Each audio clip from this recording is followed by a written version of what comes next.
Hey there, wonderful metrics. Welcome to Educate. We are given 2.2 from June 2024, the Gauteng, Johannesburg Southwest District or something. So here the diagram below shows the hormonal control of the menstrual cycle. So we are given a couple of hormones here and we've got a couple of graphs here. Let this not overwhelm you. Just try to analyze the diagram carefully and use the knowledge that I've given you to be able to identify everything.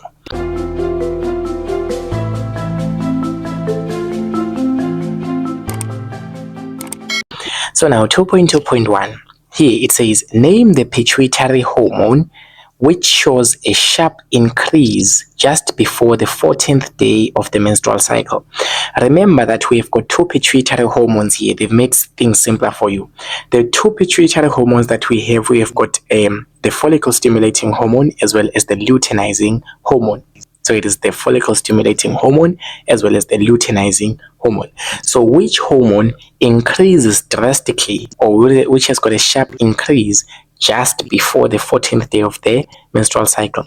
We know that that is the luteinizing hormone because during day 14, we need ovulation to take place. During day 14, we need the Graafian follicle to release the ovum here, just like in this diagram showing the ovarian cycle.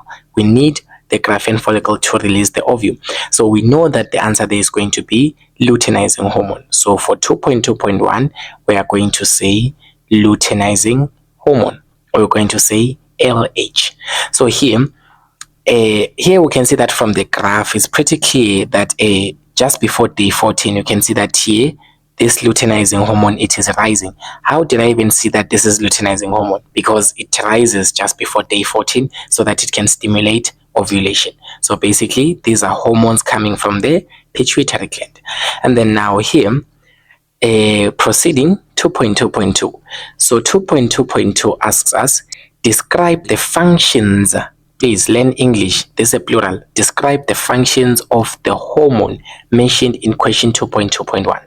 What are the functions of luteinizing hormone? As we have just said that the luteinizing hormone actually has a sharp increase before the 14th day because it is the one that causes ovulation. It is the one that causes the Graafian follicle to release the ovum. Okay, you can see that in this diagram here, the Graafian follicle is releasing the ovum. So when it releases the ovum, it is stimulated by the luteinizing hormone. So that's its function. So we say that this luteinizing hormone, it stimulates ovulation. But here they say functions, and you need to also look out at the mark allocation. You are given 2 marks to describe functions, not only one function. So here, the functions of luteinizing hormone. Basically, you know that when the ovum has been released from the Graafian follicle, the Graafian follicle, it will remain as a corpus luteum because the ovum is no longer there. Okay, it's no longer a Graafian follicle, the ovum is no longer there. So once the ovum has been released, this Graafian follicle will remain as a structure that is known as the corpus luteum. So basically, this is the corpus luteum.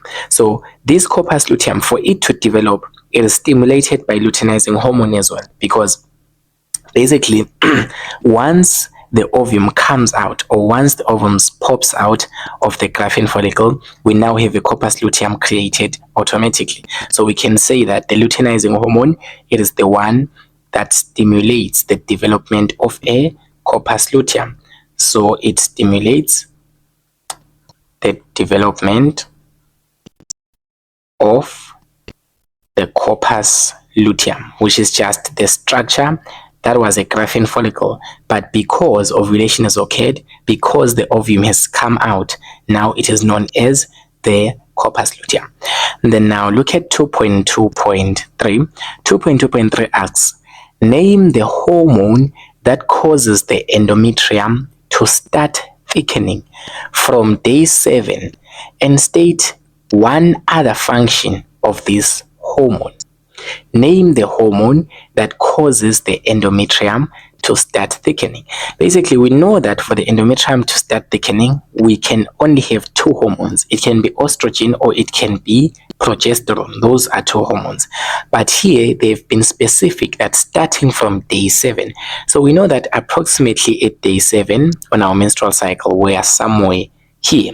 So this is approximately day 7. So during day 7, we already have a mature graphene follicle. Okay, we already have a what? A mature graphene follicle. Because remember that the graphene follicle, it is the one that is producing. Is the one that is producing what? That is producing estrogen.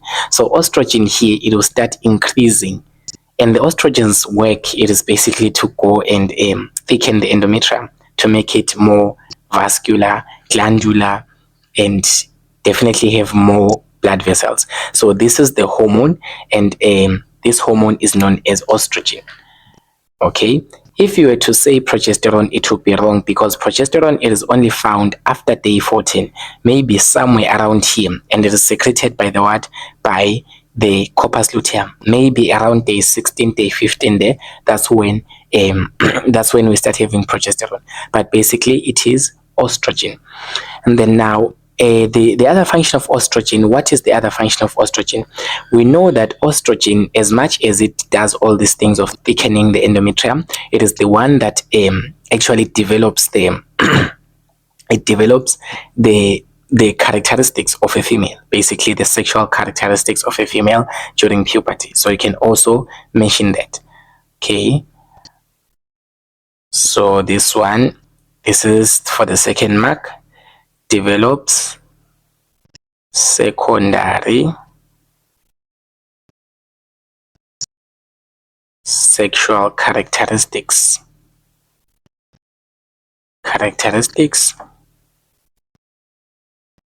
for a female, okay, during puberty.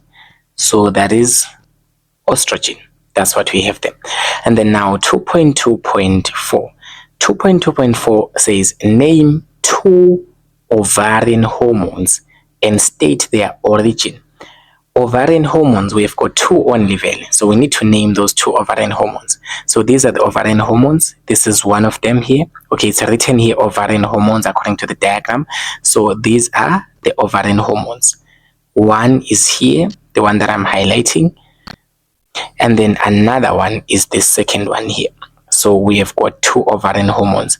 So those 2 ovarian hormones, we know that we have got estrogen and progesterone. Those are 2 ovarian hormones. But here they say that we need to state their origin. Okay, we need to state their what? Their origin. Where are they coming from?